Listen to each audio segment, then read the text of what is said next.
The state of North Carolina is more than twice as long as the distance between London and Paris.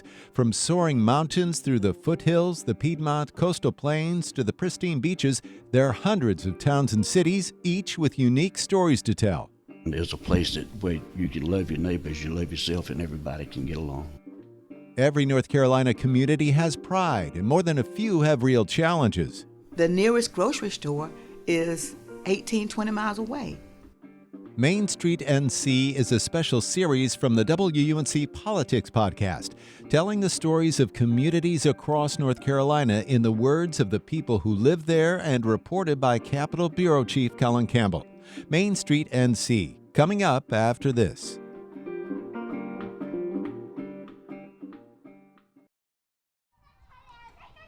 Maybe I should go see.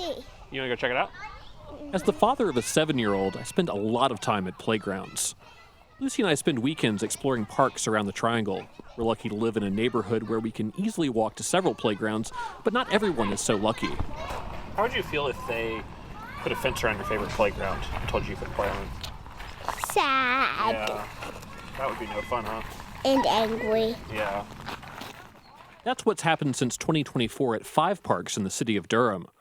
Soil testing found potential lead contamination in the parks, and the city closed off playgrounds, athletic fields, and other amenities to do additional testing and come up with a cleanup plan.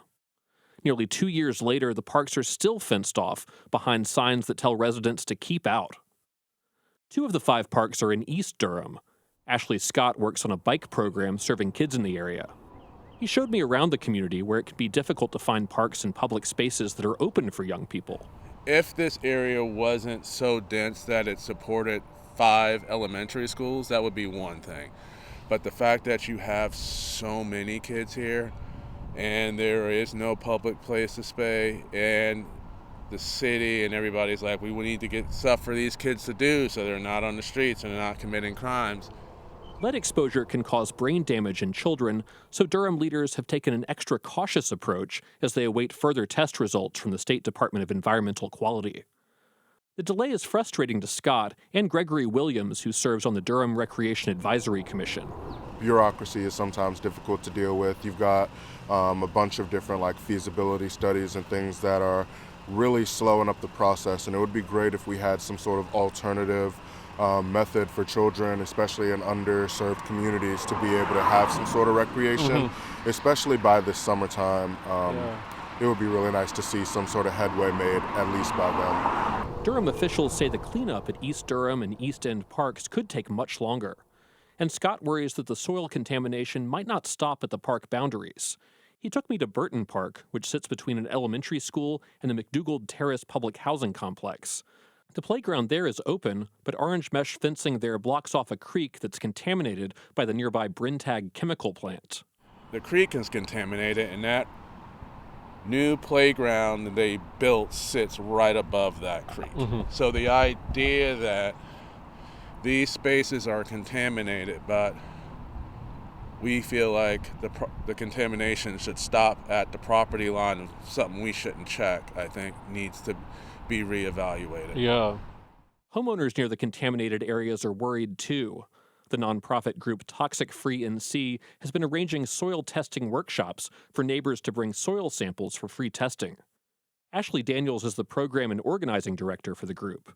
So if there's contamination in the park and my property is adjacent to the park, what does that mean for where I live? And so we went canvassing door to door to all the neighborhoods, door to door to all the houses that were in the proximity of the parks, and basically telling them about the soil shops, the date that they were happening in their community. East Durham has environmental challenges in part because it's a mix of industrial facilities and older low-income neighborhoods. This part of the Bull City was first developed more than a century ago around a cotton mill that now houses the Brentag chemical plant. That mill village history means it's a neighborhood that also has its own downtown. The corner of Anger Avenue and Driver Street is home to historic storefronts and an array of small businesses, from a popular sandwich shop to hair salons. Stacy Ramos picked this location to open the East Durham Sweet Shop in 2022. It's become a popular spot for people of all ages to head for treats like ice cream and chocolate-covered graham crackers. Been rocking and rolling ever since, and it's been a lot of fun, and I've got a chance to meet the community, and the young kids come in here all the time. They're like, Miss Stacy, we only have $1. I'm like, we can get ice cream. Like, I want The community in East Durham is hopeful the city will invest more in their side of town, particularly in a speedy cleanup of the contaminated parks. I sat down with Ashley Scott to hear more about his advocacy work around the parks. So I guess start off, tell me a little about how you got involved in advocacy work around this parks issue in East Durham. I think part of it was I worked at elementary schools with Bike Durham, at all the elementary schools. I think it was Eastway, Y.E. Smith, Burton, R.N. Harris, in this sort of area where I heard about all these contaminated parks. And then participating in various projects. One of them was with Communities in Partnership. There was a photo project that I was a part of where I highlighted, particularly in their sort of early phases, the amount of orange fencing around a lot of the green spaces in Durham and how all these parks were sort of blocked off with the focus on its closeness to the elementary schools. A lot of these parks are adjacent to or butt directly up to elementary schools, and wanted to make sure that people were aware of that. Yeah, so a lot of potential that kids, as they're getting out of school, are going, straight from school into these parks, and the schools may be using the parks as, for recreational space or anything like that. Absolutely. Couple of schools I went to, the parks were the school's playground because they lacked green space on their own property, and because it was right adjacent. After school programs would be held in these parks. Rec leagues, sort of weekend activities would be held there. So any kind of like neighborhood play, and we're talking about 4 or 5 schools that are really close to each other. So we're talking about a lot of children that would be out playing at any time utilizing a park, particularly one that's right next to their school. Would be very easily accessible. And seeing those places gone, I wondered about what was happening with the children in those areas. Yeah, do you have a sense for, where kids are going now? Are they able to access other parks, or is it a situation if they don't have transportation, it's not walking distance, they're not able to kind of get to the same amenities they would have had 5 years ago? From what I understand, I think parks played a large role during the pandemic and sort of being places to be out and stay safe.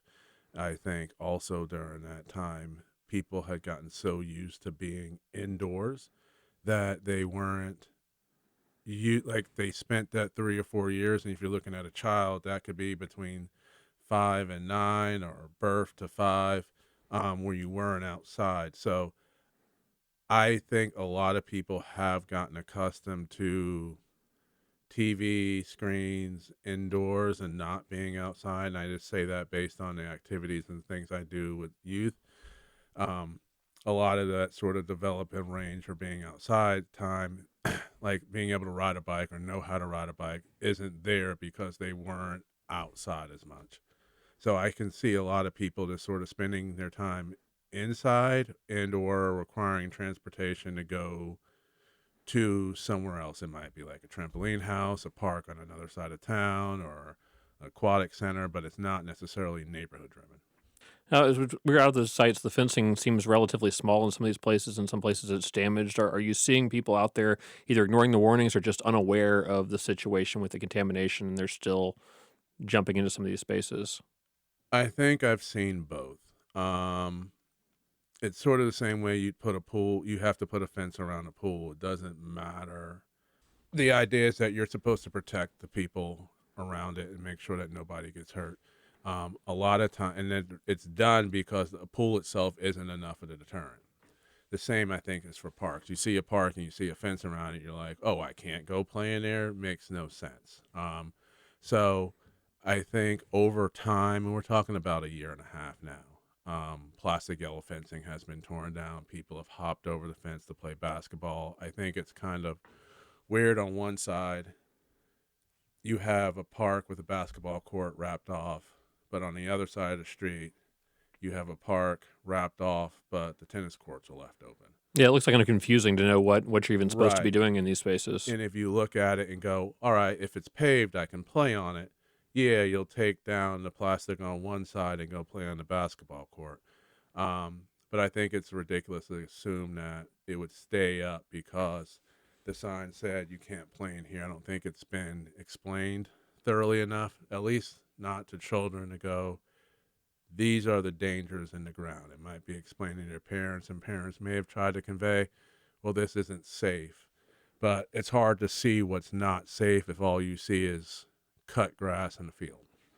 So there's a concern that the solution that you end up with may not be something that works for decades. It may be something that's more of a short term. How do you quickly and cheaply get these spaces back open in the near term? I think that's the idea that a lot of people have is like, well, there's sort of two ideas on the table. You do complete remediation, you dig it all out, and you dispose of the waste properly, and you lay new dirt back down, and everything is safe. The other idea is we do a cap and cover where you dig up some of the dirt, you lay down plastic, you put dirt back down, and the idea is you hope the plastic lasts forever. Um, Plastic lasts a long time, but I don't see plastic lasting long enough to where this wouldn't fall on another generation to then have to decide, are we going to do it right now, or are we going to do it the same way they did it before? Yeah, just sort of looking sort of big picture. Do you feel like there's been sort of a historical underinvestment in East Durham and some of the amenities there and the communities and neighborhoods in that part of town that sort of led us to this point where we have these issues and it's hard to get traction on sort of solving the problems of this contamination that dates, decades in the past of where these were used as dumping grounds? I think the way Durham is focused, it's about building up, and the way I've seen taxes go up across the board. It's not like we're just going to raise taxes in this part of town or this part of town. There are parts of town that feel like they've paid into the tax system and then constantly into the increases and haven't seen returns in their neighborhoods or in their communities. There are neighborhoods where there are schools that are completely inaccessible by foot. You shouldn't need to have a car to get down to a certain mile of road from one end to the other end without the fear of being hit by a car, or there's no sufficient space on the side to walk. So to have that kind of level of infrastructure or lack that infrastructure, but constantly pay into an increase and an increase into the increase in property taxes, sort of feels like you aren't important enough for us to focus on. I think for this project to have come up, or for this to have been put in the news, and then for the city to create a bond for parks and sidewalks, but no, none of that was meant to fix your parks particularly when you said, look at all these contaminated parks, but the idea is to build new, makes it kind of almost a slap in the face, like, well, we're going to do these things that we have money aside for. We can't focus on those things that we haven't budgeted for your thing. And is that sort of a broader concern for, housing in these communities of, what are you doing for people who've been there for generations and are seeing their cost of living go up and taxes go up, and now you've got, a fenced off contaminated park down the street from your house that probably does not help your property values.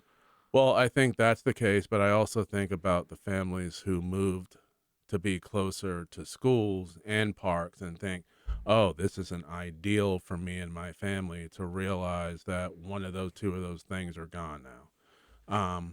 Which there is a lot of development in that area and in those spaces where new places are put up, and it did look like a sort of darling place to be like, me and my child can live across the street from a school and have a nice park to have. And that's pretty much 2/3 of really what you want in a safe neighborhood, to have sort of like the ideal living situation. But it starts to draw back a little bit when you realize you don't have that. And your orange barrier was the first one, but then your orange barrier is not there anymore. The signs aren't there anymore. There hasn't been upkeep.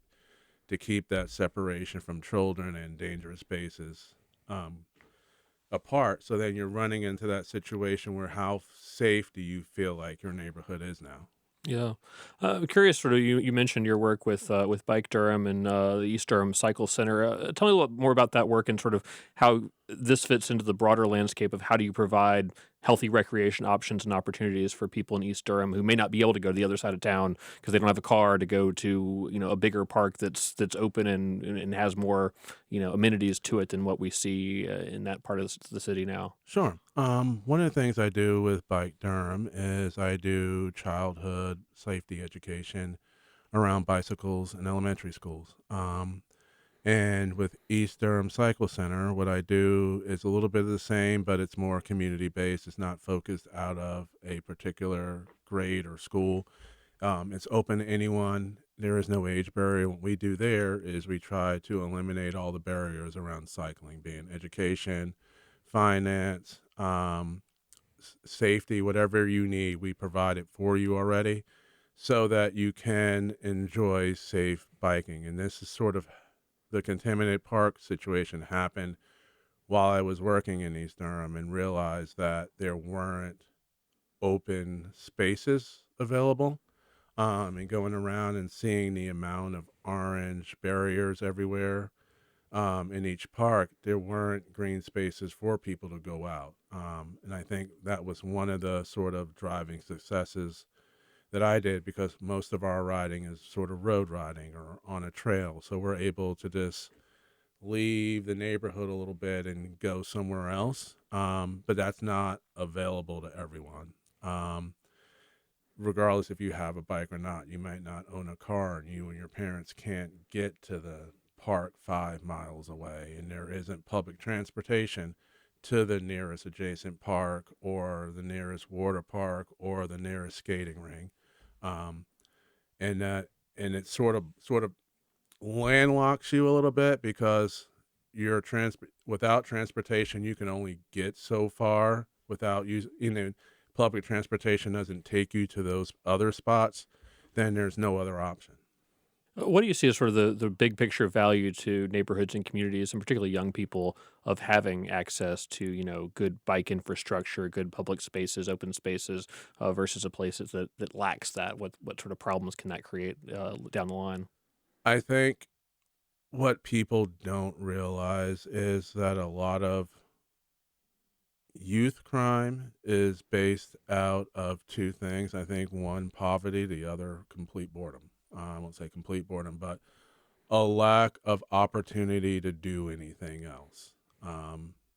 So the idea that having green spaces and parks around or places that are accessible only reinforce youthful development. At a certain point, as a parent, you don't have to be walked everywhere and you can walk somewhere. You can meet your friends somewhere. You don't have to have a house or a clubhouse or a mall to go to. There's a park where you can hang out and you can be outside and you can be active.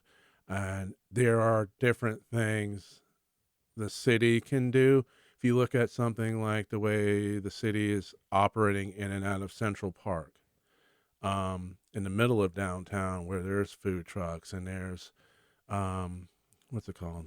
The markets on Saturday mornings.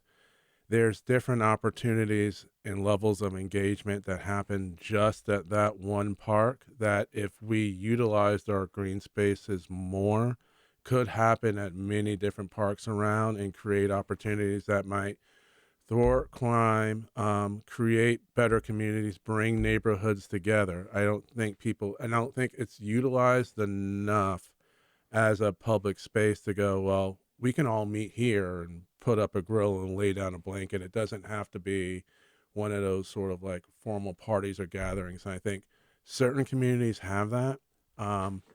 But I would like to see that return back sort of to East Durham because there isn't a gathering space available. Ashley Scott has been doing some advocacy work around the issue of soil contamination in parks in East Durham. Thanks so much for taking the time to speak with me. Thank you. To hear the latest on the testing and cleanup process, I also spoke with the leader of Durham's Parks and Recreation Department.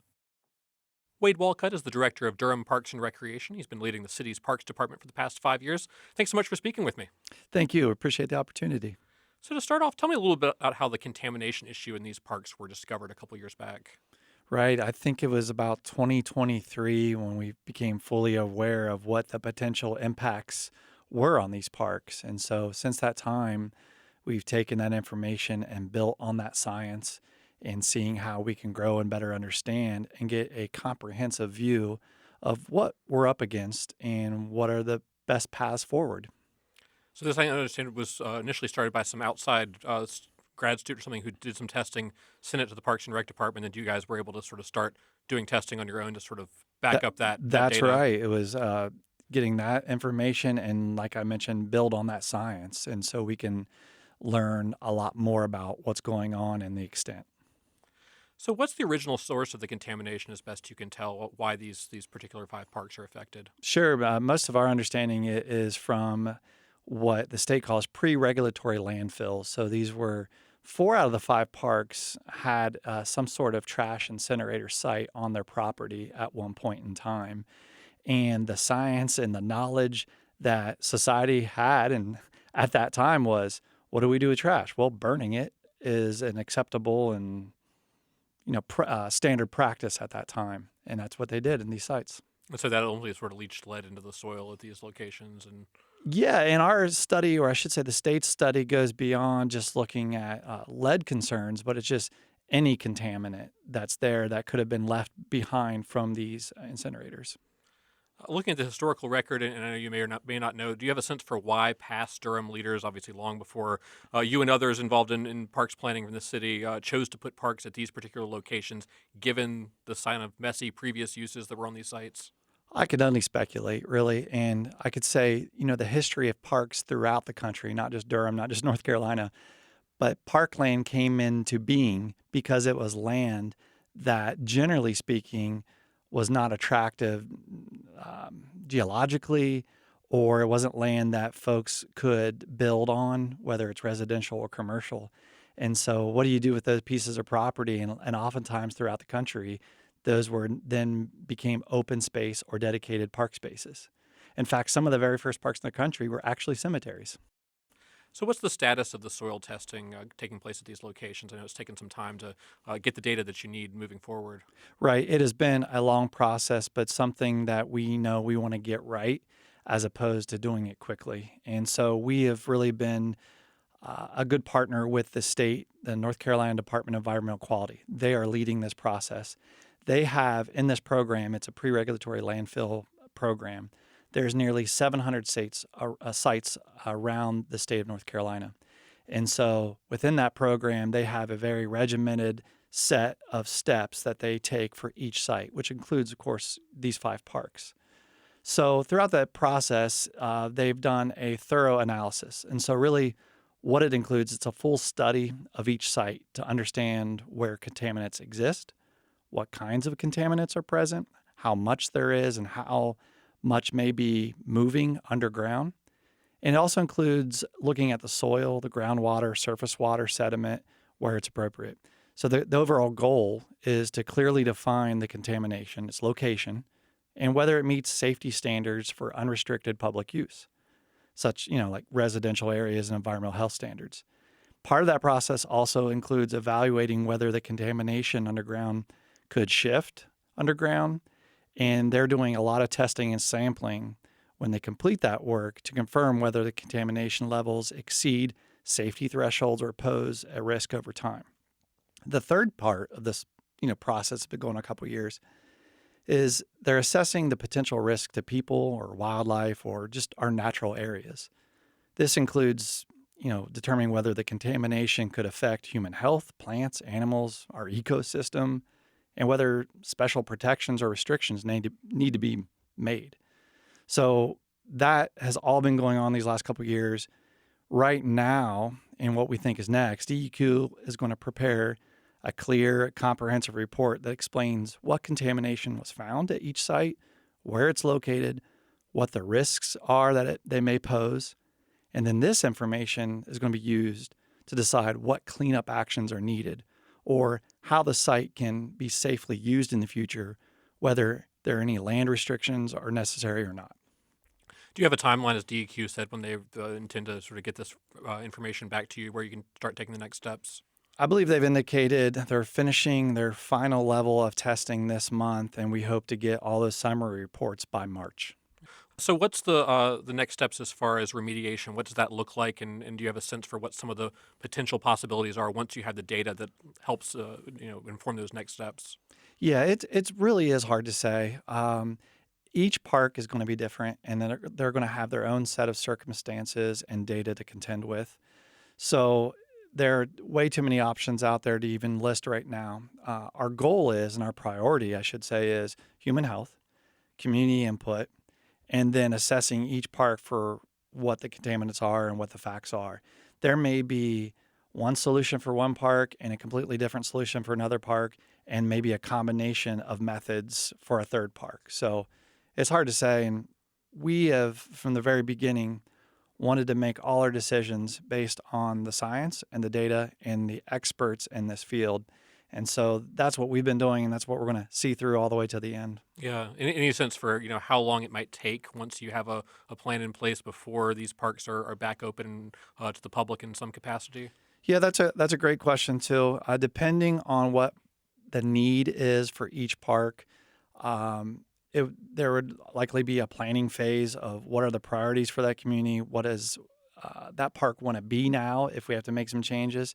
So our best case scenario is if we get all the data for Park A and we can begin planning. Planning usually takes a year. Construction maybe takes a year, just depending on the scope. So again, this is just speculation, but it's really hard to say without this kind of information available. Yeah. Do you get a sense for any of the potential cost for cleanup? I mean, is this sort of situation that starts to bust the Parks Department budget, and you've got to go to the city council and ask for a chunk of money to do some of these projects as you learn what the remediation is going to involve? Sure. Not yet. So the process that's been going on over the last couple of years right now has been fully funded by the state through their program. So there hasn't been a direct budget impact for the city as it relates to doing this sampling and surveying. Really, the only indirect impact has been, staff time and working with the community. We set up community stakeholder meetings. We work with our partners and trying to get the communication out there and make sure it's clear to everyone and everyone knows what's going on, at what phase it's going on, and what we can expect. We anticipate the cost is going to be greater than the money that we have available. We, over the last couple of years, have been able to accumulate approximately $12 million set aside for all 5 parks without knowing specifically what we can do. But we wanted to build that up early so that when we do get the data and we can make data-informed decisions, we can react to that as quick as possible. Mm-hmm. Have you had any issues with people using some of these parks anyway, despite the fencing, the warnings that have been posted on site? I've just heard feedback from the community. Some folks will say, can we just sign a waiver and be able to use the playground in the park anyway? Some people don't seem to care about what's going on right now. So I'm sure people are figuratively and literally climbing the fences to get in. We get community input and feedback about the condition of those fences, and our park staff are through the parks all the time checking on if we need to update, repair those fences as well.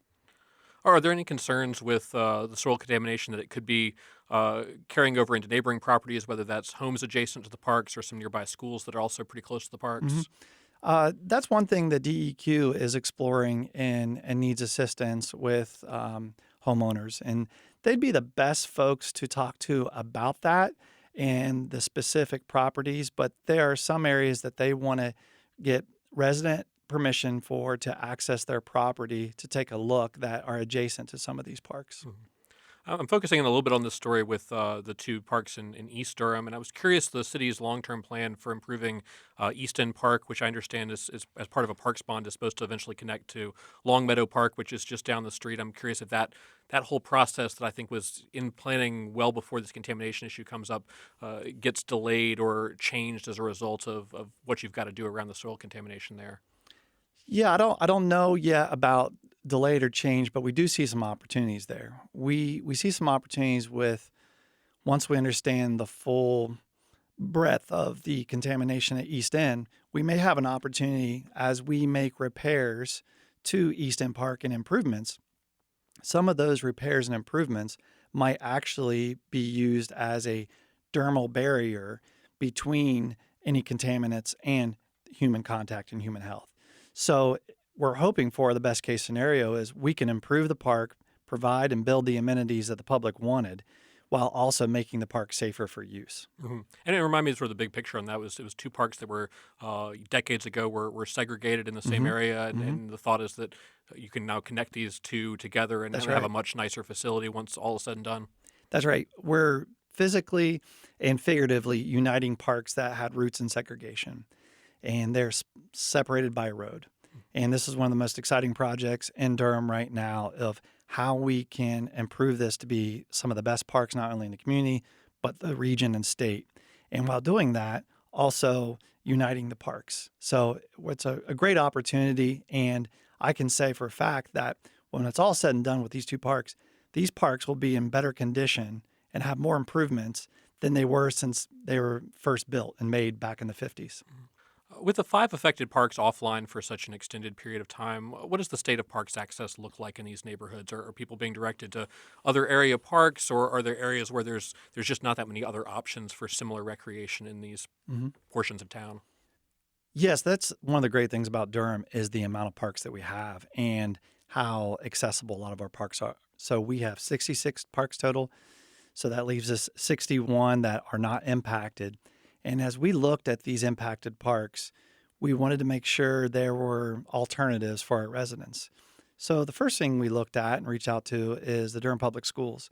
And we realized that 4 out of these 5 parks have schools nearby that have unaffected playgrounds.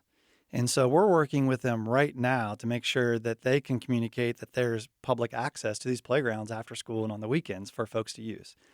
The other thing we've recognized is these 5 parks, there are 10 parks for each one of these impacted parks that are in a 3-mile or less service radius from each park. So we're talking 10 parks that are 1 mile to 2 miles and no more than 3 miles away from these. So it's not ideal. It's not in their backyard. And I'm not saying that this is the fix all, save all, but I am saying that each park and community has 10 other parks, smaller and bigger, lesser and more amenities than the one in their backyard in a relatively short distance. So I know obviously Durham is growing rapidly as a city. I'm curious if the contamination issue and some of the costs that you're going to confront in the next few years to deal with the cleanup and remediation, does that make the budget difficult to expand parks across the city as you're trying to meet the needs of a growing population that's sort of getting more geographically spread out?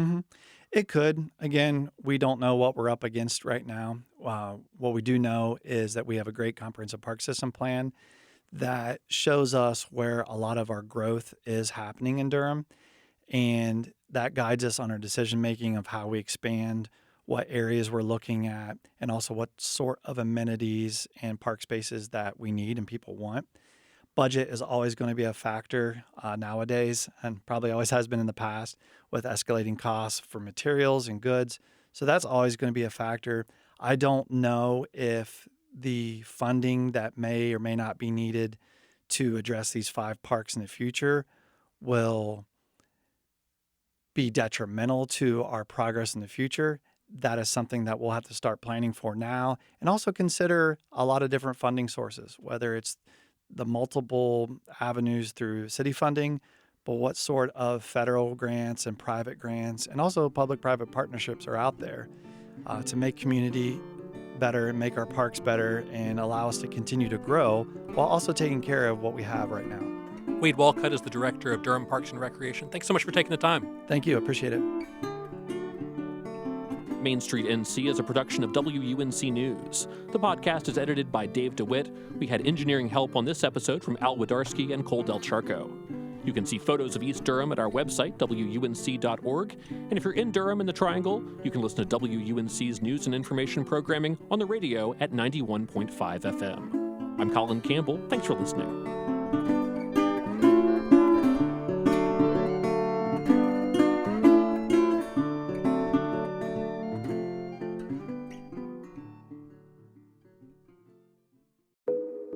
Each story you hear on Planet Money starts with a question.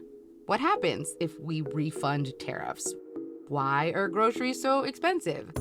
At NPR, we stand for your right to be curious, because the forces shaping our world can be hard to see. Follow NPR's Planet Money wherever you get your podcasts and start seeing how the economy really works.